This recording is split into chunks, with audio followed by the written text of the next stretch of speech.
جو شخص خدا سے ڈر رکھتا ہے اس کے لیے اس قصے میں عبرت ہے۔ بھلا تمہارا بنانا آسان ہے یا آسمان کا؟ اس نے اس کو بنایا، اس کی چھت کو اونچا کیا اور پھر اسے برابر کر دیا، اور اسی نے رات کو تاریک بنایا اور دن کو دھوپ نکالی، اور اس کے بعد زمین کو پھیلا دیا۔ اسی نے اس میں اس کا پانی نکالا اور چارہ اگایا، اور اس پر پہاڑوں کا بوجھ رکھ دیا۔ یہ سب کچھ تمہارے اور تمہارے مویشیوں کے فائدے کے لیے کیا۔ تو جب بڑی آفت آئے گی، اس دن انسان اپنے کاموں کو یاد کرے گا، اور دوزخ دیکھنے والے کے سامنے نکال کر رکھ دی جائے گی۔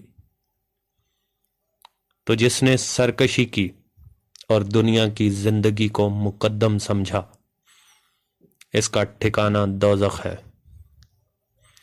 اور جو اپنے پروردگار کے سامنے کھڑے ہونے سے ڈرتا اور جی کو خواہشوں سے روکتا رہا، اس کا ٹھکانہ بہشت ہے۔ اے پیغمبر، لوگ تم سے قیامت کے بارے میں پوچھتے ہیں کہ اس کا وقوع کب ہوگا، سو تم اس کے ذکر سے کس فکر میں ہو؟